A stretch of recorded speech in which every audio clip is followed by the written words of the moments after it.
बच्चों, my name is Yogesh Arora और ये अपने इलेक्ट्रोस्टैटिक्स का पार्ट 8 है। आज हम पढ़ेंगे इसके अंदर इलेक्ट्रिक डायपोल। डायपोल मतलब डबल पोल, ठीक है। डबल पोल से क्या मतलब है कि डायपोल एक वो सेट है, डायपोल वो सेट है जिसके अंदर इक्वल एंड अपोजिट चार्ज, एक क्यू है तो एक माइनस क्यू है, equal and opposite charge are placed at a small distance, किसी स्मॉल डिस्टेंस पर रखे होते हैं, ठीक है। और इस बीचों बीच वाले पॉइंट को अपन क्या बोलते हैं, सेंटर ऑफ डायपोल बोलते हैं। This is the dipole. So dipole is may be defined as a set of equal and opposite charge which are placed at a small distance, ठीक है। अब डायपोल कितना मजबूत है, कितना पावरफुल है, तो उसकी स्ट्रेंथ को, स्ट्रेंथ ऑफ डायपोल, डायपोल की स्ट्रेंथ को एक फैक्टर से मेजर किया जाता है। किस फैक्टर से? उस फैक्टर को नाम क्या कहते हैं? उस फैक्टर का नाम है डायपोल मोमेंट।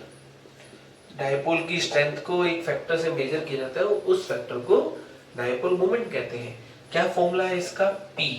P बराबर Q इंटू 2a, या आप ये भी लिख सकते हो Q into distance between the charges, ठीक है।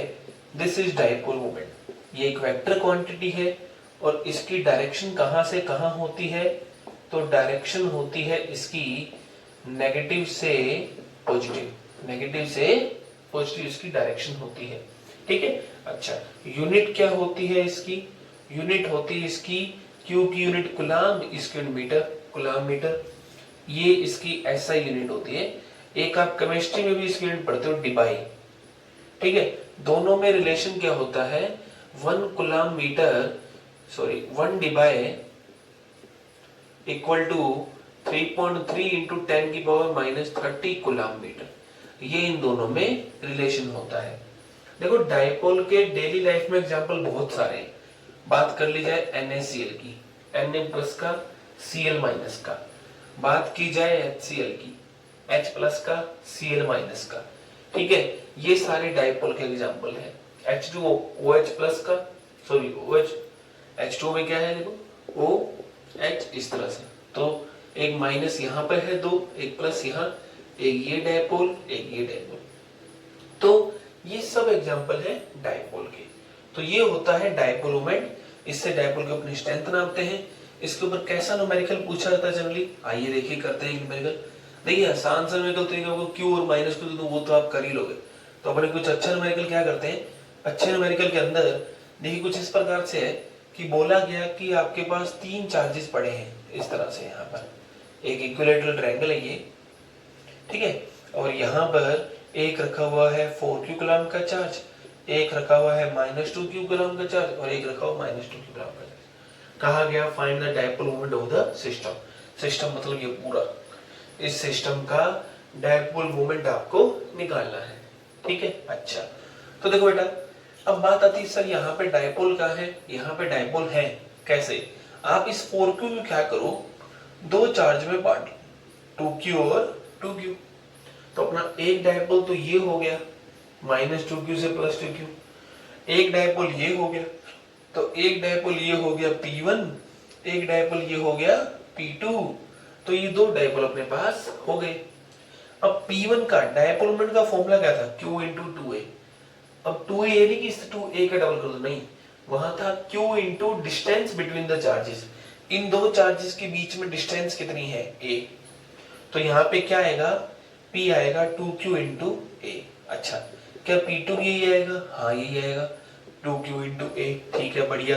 अब इस पॉइंट पे देखो, इस पॉइंट पर P2 है इस तरफ, इसी को मैं आगे बना रहा हूँ, P1 है इस तरफ, और दोनों के बीच में एंगल कितना है बेटा? ये 60 डिग्री है, तो ये भी कितना डिग्री होगा? 60 डिग्री होगा। जब दो वेक्टर 60 डिग्री पर या किसी थीटा डिग्री एंगल में काम कर रहे होंगे, तो नेट रिजल्टेंट का फॉर्मूला क्या आएगा? P1 square plus P2 square plus 2P1 P2 cos theta. Theta कितना बेटा? 60 डिग्री रखो, और P1 P2 बराबर भी है, या जब दो वेक्टर बराबर होते हैं तो आप इसका ये फॉर्मूला भी लिख सकते हैं, 2P, इसको मैं P नोट मान लेता हूँ, 2P naught cos theta by 2, trigonometric से कर सकता हूं मैं। P naught square 2 P naught square, P naught common आ जाएगा, 2 भी कॉमन आ जाएगा, 1 plus cos theta 2 cos square theta by 2 root से बाहर आने वाली बन जाएगा। फिलहाल आप शॉर्ट में ऐसे भी लिख सकते हैं। तो पी नेट कितना आएगा बेटा, पी नोट कितना है, पी नोट है ये 2q इंटू ए, है ना, और थीटा कितना है बेटा 60, 60 का हाफ 30 और cos 30 रूट 3 बाय 2। तो इस तरह से आपके पास क्या फाइनल फॉर्मूला आ जाएगा, तो पी नेट आएगा 2 into 2q into A root 3 by 2, 2 से 2 कैंसिल हो गया तो 2 root 3 q into A, this is the answer. तो इस तरह से डायपोल बनाया जा सकता है। मैं चाहूं तो आपको मैं इस तरह से ट्रायंगल भी दे सकता था, यहाँ ये 2a कर देता, ये a कर देता, यहाँ q चार्ज, यहाँ 2q चार्ज और यहाँ -3q चार्ज। तो अब ऐसे में क्या करते, इस -3q को एक तो -q इधर मानते और एक -2q इधर मानते, -3q को एक -q इधर मानते और एक -2q इधर मानते ना, बन जाता है। तो ये सब इस प्रकार से बनाए जा सकते हैं, ठीक है। चलिए बढ़िया है, अच्छी बात है। नेक्स्ट देखिए क्या आता है बेटा, नेक्स्ट आता है इसी के अंदर ही क्या, तो आइए नेक्स्ट आता है हमें डायपोल के अलग अलग पॉइंट पर, डायपोल के अलग अलग पॉइंट पर हमें इलेक्ट्रिक फील्ड निकालना होता है। किस किस पॉइंट पर, तो दो तरह के पॉइंट है, एक्सियल पॉइंट और इक्वेटोरियल पॉइंट। ये दोनों ही एनसीईआरटी में मोस्ट इंपोर्टेंट टॉपिक में से एक है। इसके बाद एक अगला आएगा जनरल पॉइंट पर, ये एनसीईआरटी में नहीं है लेकिन आपको हर किसी फ्रेशर में इसका डेरिवेशन मिल जाएगा।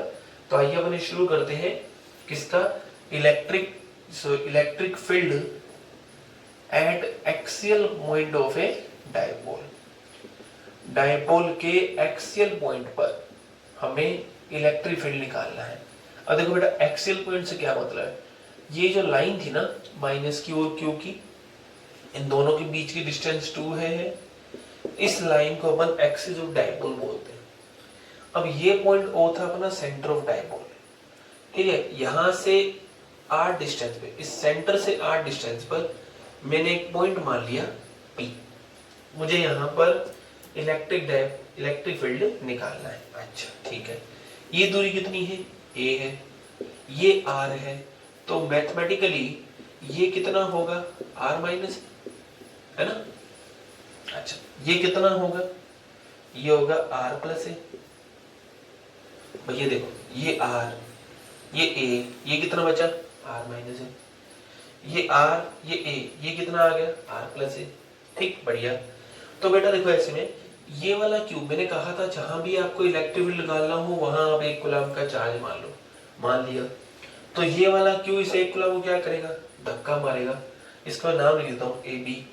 ये वाला क्यूब इस वाले 1 कूलम क्या करेगा, रिपेल करेगा, क्योंकि ये भी प्लस है ये भी प्लस है, रिपेल करेगा। किधर धक्का मारेगा, इधर धक्का मारेगा। लो जी मार दिया। कितने से मारा इसने धक्का, E1 से।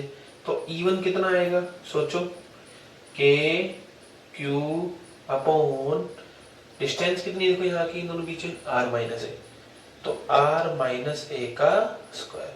और डायरेक्शन क्या है इसकी, अलोंग, डायरेक्शन देखो यहाँ से यहाँ B से P की और अलोंग B टू P। यहाँ तक समझ आया। ये वाला Q इस वाले कूलम को धक्का मारेगा, इधर धक्का मारेगा। अच्छा ये वाला माइनस Q क्या करेगा, 1 कूलम अपोजिट चार्ज है, रिपेल करेगा E2। ये कितना आएगा, तो E2 आएगा KQ upon R plus A का स्क्वायर। और इसकी डायरेक्शन कितनी आएगी, किस तरफ आएगी, अलोंग, कैसे, अलोंग C2A। एक बात ध्यान रखना, माइनस नहीं लेना, माइनस क्यों लेना, क्योंकि मैग्नीट्यूड है, डायरेक्शन का यूज हमने कर लिया ना, ये माइनस, ये डायरेक्शन आपने इस माइनस को यूज करके तो निकाली ना।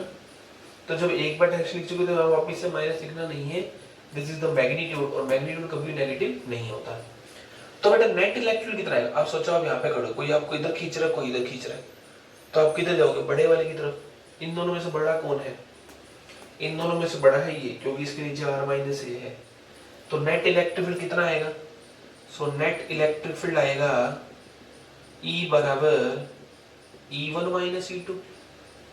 E1 किस तरफ है, इस तरफ, E2 किस तरफ है, इस तरफ, बड़ा कौन, E1। तो E1 माइनस E2। अच्छा ठीक भैया बढ़िया। तो नेट इलेक्ट्रिक E बराबर E1 के क्यूब ये रहा R माइनस ए का स्क्वायर, ठीक है। E2 कितना आएगा के cube upon R plus a का स्क्वायर। दोनों में से बड़ा कौन है, ये बड़ा है, तो डायरेक्शन ये किस तरफ आएगी, इसी तरफ आएगी, तो ये हो गया नेट डायरेक्शन की। अब इसे सोल्व करते हैं, मैथमेटिकली सॉल्यूशन है। देखो कैसे, के क्यू तो आ गया common, 1 upon r minus a minus 1 upon sorry r plus a का स्क्वायर, ठीक है। चलिए अब इसको मैं इरेज कर रहा हूं एक बार। तो ये आ गया अपने पास। अब देखो यहां से इसी से इसको यहां लिख रहा हूं, ई कितना आएगा, तो के क्यू आ गया कॉमन, है ना, ये यहां, तो आर प्लस ए का स्क्वायर माइनस आर माइनस ए का स्क्वायर, ये इधर ये इधर, ठीक। अच्छा बढ़िया, अपॉन आर प्लस ए का स्क्वायर इंटू आर माइनस ए का स्क्वायर, ये इधर गया ये इधर गया, दोनों को मल्टीप्लाई होगा, एलसीएम लिए बस। तो E बराबर के क्यूब आर प्लस ए का होल स्क्वायर खोलोगे तो क्या आएगा, r square plus a square plus 2a r, यहाँ minus of r square plus a square minus 2a r upon a plus b a minus b. A plus b a minus b क्या होता है, a square minus b square, लेकिन इसका भी square है, तो यहाँ क्या आ जाएगा, आर स्क्वायर माइनस ए स्क्वायर का, आर स्क्वायर माइनस ए स्क्वायर का स्क्वायर आ गया, ठीक है। ये आ गया हमारे पास। चलिए नेक्स्ट क्या आता है, देखो अब इसे सोल्व करते हैं। सुनो, तो E बराबर के क्यू तो आ गया कॉमन हमारे पास, और ये बच गया आर स्क्वायर माइनस ए स्क्वायर का स्क्वायर, ओके। ये आर से ये आर कैंसिल, ये ए से ये कैंसिल, ये माइनस इसको प्लस बना देगा, माइनस माइनस प्लस होगा, 2ar कितना हो गया 4ar। अच्छा तो E बराबर के क्यू, अच्छा इसको क्या मैं ऐसे लिख सकता हूं, 4 को 2 into 2 लिख दिया बस, और कुछ नहीं करा, upon are square minus A square का स्क्वायर। अच्छा Q into 2a क्या होता है, याद करो, Q into 2a, Q into 2 होता है net electric field, sorry dipole moment P, शुरुआत में फॉर्मूला बताया था वीडियो में। तो Q into 2a हो गया P, तो ये कितना आ गया KP R upon are square minus A square का whole square, this is the net formula. Vector form में बात की जाएगी, अब वेक्टर फॉर्म में बात की जाए तो हमें डायरेक्शन पता होनी चाहिए। अब डायरेक्शन का याद करो तो एक बार डायग्राम वापस बनाते हैं, यहाँ था माइनस क्यू, यहाँ था क्यू, ये था O पॉइंट, ये था P पॉइंट, ये थी R, और नेट डायरेक्शन थी इस तरफ। अच्छा डायपोल मोमेंट किस तरफ होगा, माइनस से प्लस, वो भी इस तरफ। डायपोल मोमेंट किस तरफ होगा, माइनस से प्लस। इलेक्ट्रिक फील्ड भी इस तरफ आया, तो क्या मैं ये बोल सकता हूँ कि E and P have same direction, E and P have same direction, और जब डायरेक्शन सेम होगी तो जो डायरेक्शन E की होगी वही डायरेक्शन किसकी होगी, P की होगी। ये बन जाएगा वेक्टर फॉर्म में। कई बार पूछ रहे कि angle between direction of E and P 0 degree parallel.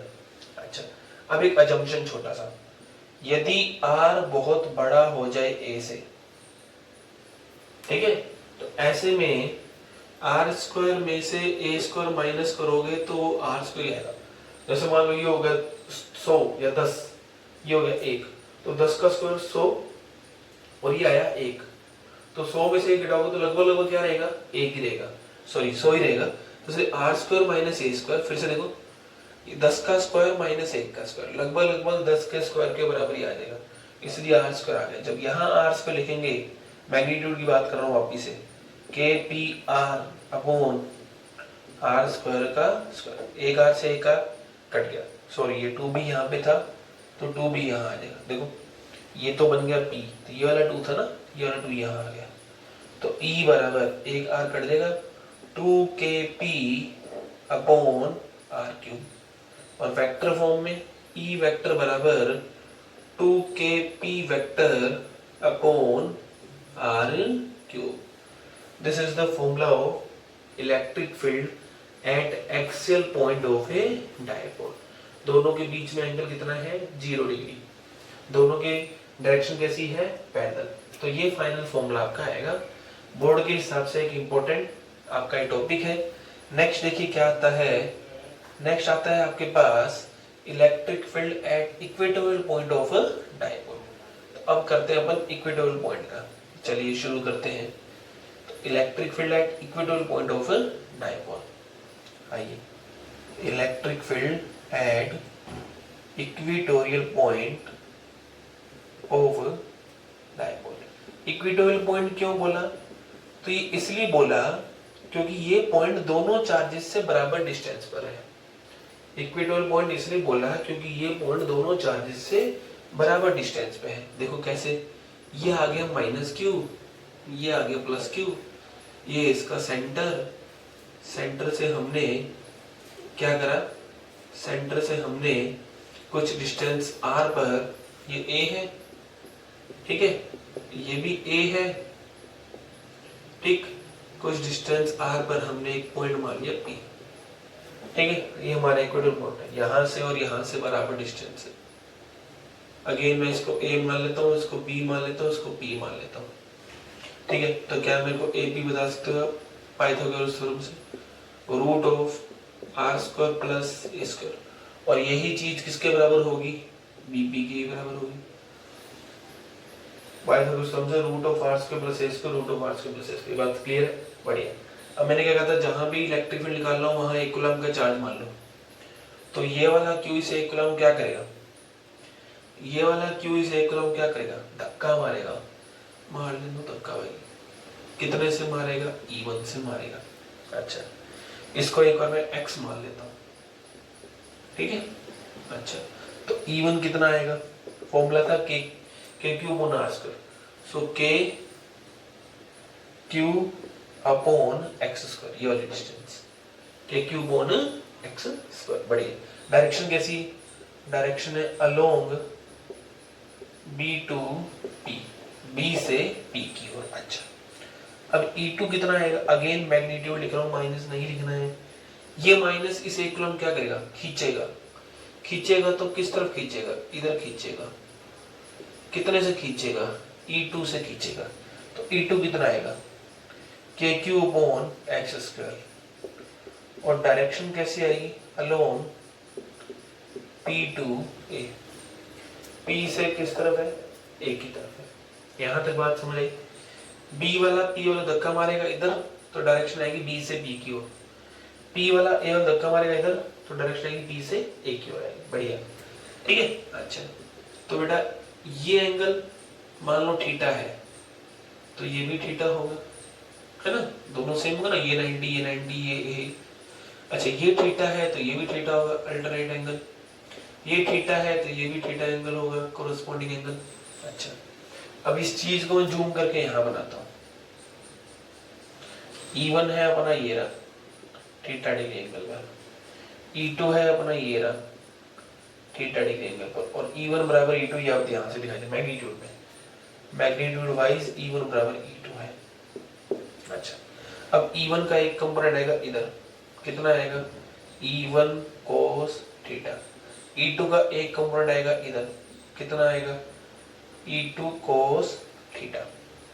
जहां थीटा होता है वहां cos आता है, तो E1 का एक कंपोनेंट E cos थीटा इधर आ गया। इस E cos थीटा के परपेंडिकुलर E1 को बीच में रखते हुए यहाँ क्या आएगा, E1 sin थीटा। कंपोनेंट कैसे बांटते हैं, यहाँ F है यहाँ थीटा, जहां थीटा होता है वहां cos आता है, तो F cos थीटा। जहां थीटा होता है वहां cos आता है, cos के परपेंडिकुलर इसको बीच में रखते हुए यहाँ क्या आता है, sin। जहां थीटा होता है वहां cos आता है, cos के परपेंडिकुलर इसको बीच में रखते हुए यहाँ क्या आता है, sin। तो बस ये आ गया, ठीक है। तो F cos थीटा और F sin थीटा। बढ़िया, E2 यहाँ है तो E2 cos थीटा ये आ गया, और यहाँ क्या आ गया, E2 sin थीटा, है ना। अब E1 भी बराबर है, sin थीटा भी बराबर है, सो E1 sin theta and E2 sin theta will cancel each other, एक दूसरे को कैंसिल कर देंगे, विल कैंसल ईच अदर। जब एक दूसरे को कैंसिल कर देंगे तो नेट इलेक्ट्रिक फील्ड बेटा किस तरफ आएगा, इसी तरफ ही आएगा। कितना आएगा, E2 cos theta plus E1 cos theta, क्योंकि ये दोनों सेम डायरेक्शन में है। अच्छा, तो E नेट बराबर E1 कितना है, इतना, E2 भी ये है, तो क्या मैं यहाँ पे 2E1 cos थीटा लिख दूं, क्योंकि E1 बराबर E2 है। अच्छा, तो यदि ऐसा मैं लिखता हूं, ठीक, नोट करना चाहो तो कर लो आप स्क्रीन पोज करके। चलिए देखो, यदि मैं इसको ऐसा लिखता हूं तो ऐसे देखो बेटा कैसा आएगा, सुने, इसी को मैं लिखूंगी यदि, तो E नेट कितना आएगा, 2, E1 कितना है, E1 है KQ/x² इंटू कोस थीटा। इस ट्रायंगल में, ट्रायंगल APO में कोस थीटा कितना आएगा, A/x, कोस थीटा आएगा A/, देखो इस ट्रायंगल में APO में कोस थीटा कितना आएगा, ये हो गया base, theta second hypo, A/x, A/x के हिसाब से E नेट कितना आएगा, वो आएगा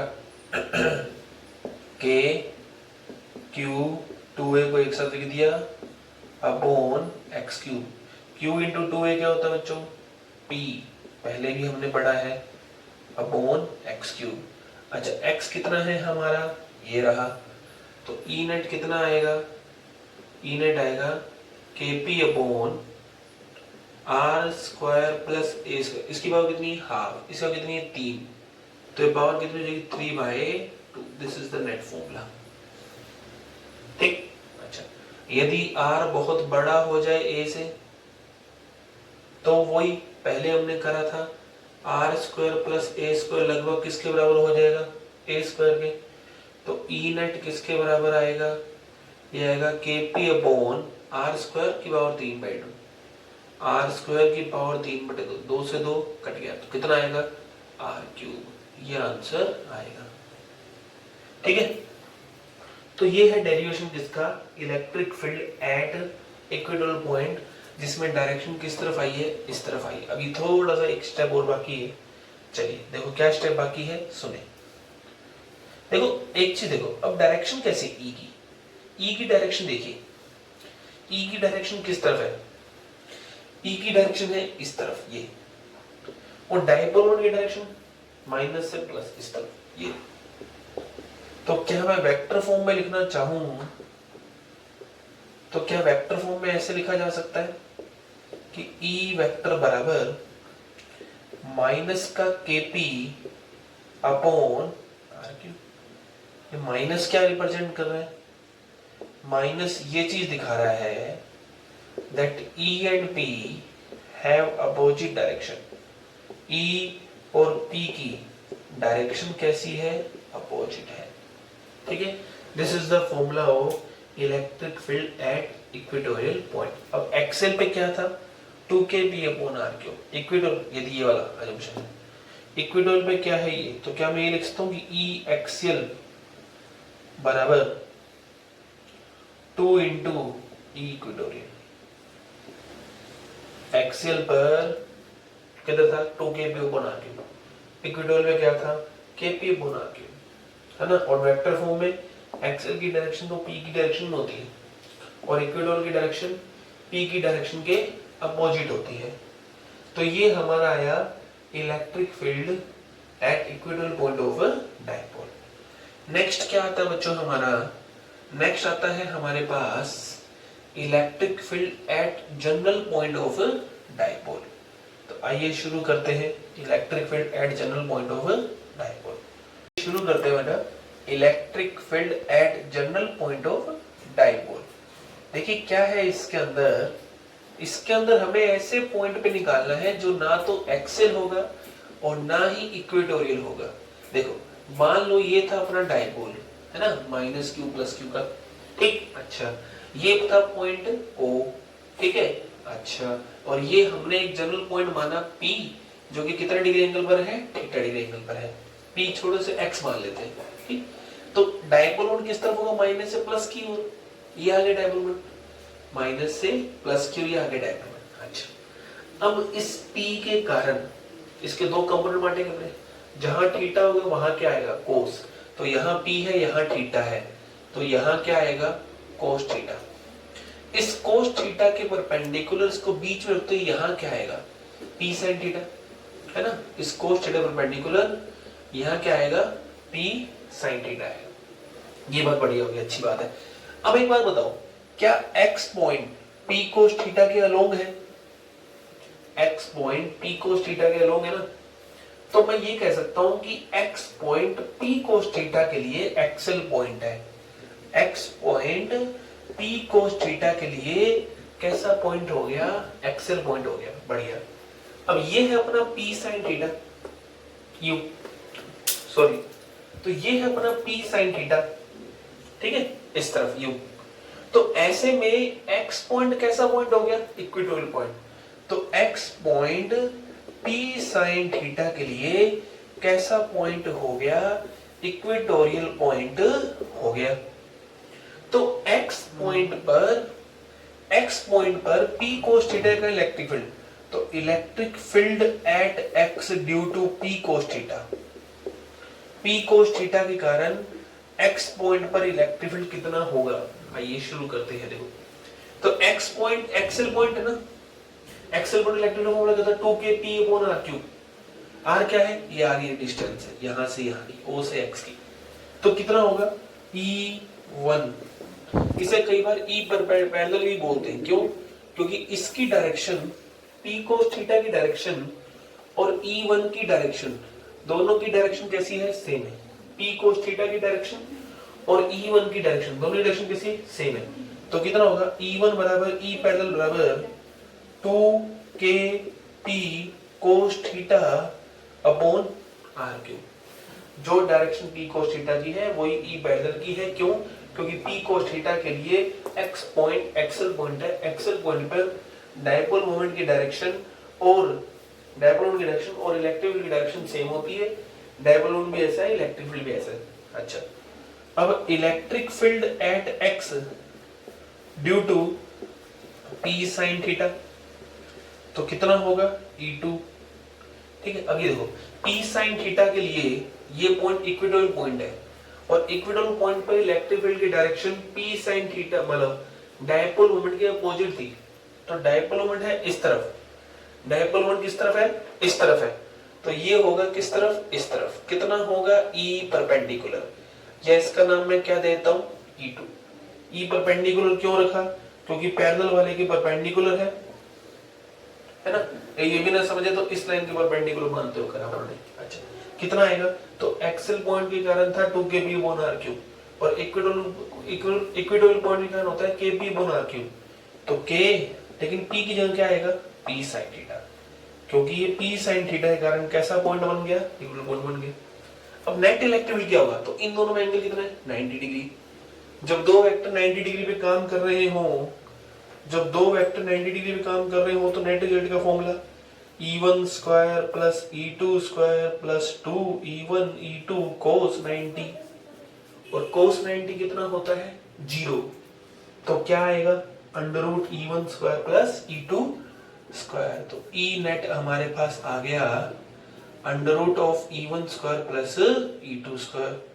तो E नेट बराबर E1 कितना है बेटा, ये रहा 2kp cos theta upon r3। तो 2kp cos theta upon r3 का स्क्वायर।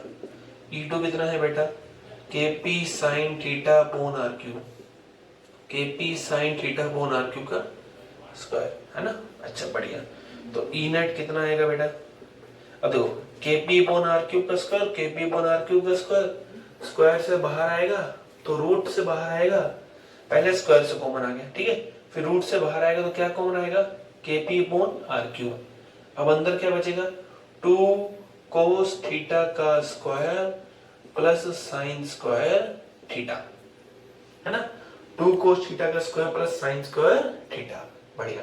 ये मैं इरेज कर रहा हूं, नोट करना चाहो तो नोट कर सकते हो। फिर से समझ लो, एक्सल पॉइंट के कारण P cos theta, x point P cos theta के कारण एक्सल पॉइंट बन गया, x point P sin theta का इक्वेटोरियल पॉइंट बन गया। एक्सेल पॉइंट पर इलेक्ट्रिक फील्ड की डायरेक्शन सेम होती है, तो इसलिए ये दोनों सेम है, पी कोस थीटा और E1, ठीक, इसलिए इसका नाम भी ई पैरेलल है। इक्वेटोरियल पॉइंट के कारण क्या होती है, अपोजिट होती है, ये इधर है और ये इधर है, अपोजिट डायरेक्शन है। उसके बाद सीधा मैथमेटिक्स और वेक्टर का यूज करेंगे। अब इसी को यदि आगे सोल्व करें तो आगे सोल्व करने में इसमें क्या आएगा रिजल्ट देखिए, तो क्या मैं इसको ई नेट बराबर केपी अपॉन आर क्यूब, तो 2 cos थीटा का कितना आएगा 4 cos square theta plus sine square theta. अच्छा मैं क्या करता हूँ 4 में से ना एक इधर उधार ले लेता हूँ, तो क्या ये मैं ऐसा लिख सकता हूँ, लिख सकते हैं सर, कोई नहीं, क्यों नहीं लिख सकते। हाँ क्या बना cos square theta plus sine square theta 1, so E net कितना आ गया, ये आ गया kp upon R cube upon into 3 cos square theta plus 1। This is the net electric field at general point, किसी जनरल पॉइंट पर ये electric field होगा। अच्छा अब डायरेक्शन क्या होगी इस इलेक्ट्रिक फील्ड की, तो डायरेक्शन देखिए इसी को मैं जूम करता हूँ, ठीक है, इस पॉइंट को मैं जूम करता हूँ, तो ये कैसा बनेगा देखो, तो ये तो बनेगा ई पैरेलल तो है यहाँ, ई परपेंडिकुलर है यहाँ, नेट आएगा इसके बीच में ई, माना कितने पर आया अल्फा पर, जब ये ई परपेंडिकुलर है तो ये भी क्या होगा बेटा ई परपेंडिकुलर होगा। अब tan अल्फा कितना होगा परपेंडिकुलर अपॉन बेस, परपेंडिकुलर कितना होगा ये रहा ई परपेंडिकुलर, बेस कितना ई पैरेलल, tan अल्फा बराबर ई परपेंडिकुलर का फॉर्मूला क्या था kp cos theta upon r cube, sorry kp E perpendicular upon E perpendicular क्या था मैं यहां लिख देता हूं, ई परपेंडिकुलर था kp sin theta upon r cube और ई पैरेलल था 2kp cos theta upon r cube. So दोनों का जब मैं डिवाइड करूंगा kp r क्यूब कैंसिल, कितना बनेगा sin थीटा यहां से 2 cos थीटा यहां से, तो tan अल्फा कितना बनेगा बेटा tan थीटा बाय 2। अच्छा चेक करते हैं क्या हमने ये सही करा है या गलत करा है। चलो यदि आप एक्सेल पॉइंट पर होते तो थीटा कितना होता, एक्सेल पॉइंट अपना यहां पर, ये करते करते करते करते हम यहां आ गए थीटा, देखो तो थीटा कितना हो गया 0, तो यदि थीटा को 0 रख दें तो ई कितना आएगा, ई आएगा cos 0 होता है 1, तो 3 + 1 4, 4 का रूट 2 कितना आता 2kp अपॉन r क्यूब, कौन से पॉइंट पर एक्सेल पॉइंट पर। चलो इक्वेटोरियल के लिए चेक करते हैं, इक्वेटोरियल ने सही करा नहीं करा, इक्वेटोरियल मतलब ये है और ये हो इक्वेटोरियल, तो थीटा कितना है 90, तो थीटा 90 रखो, कितना आएगा ई नेट, तो ई नेट आएगा cos 90 हो गया 0, तो कितना आएगा बच्चों kp अपॉन r क्यूब। तो ये है अपने पास जनरल पॉइंट पर, हमने 3 डेरिवेशन करे आज, पहले एक्सेल पॉइंट पर, फिर इक्वेटोरियल पॉइंट पर, फिर जनरल पॉइंट पर। इसमें से एक्सेल और equatorial most important topic for the CBSE RBC ever board, किसी तरह के बोर्ड के लिए इंपॉर्टेंट है, ठीक है। कल नेक्स्ट वीडियोस के अंदर पार्ट 9 के अंदर हम इसी के फॉर्मूलेस के ऊपर कुछ एडवांस न्यूमेरिकल करेंगे। तब तक के लिए thank you, have a nice day, पढ़ते रहिए।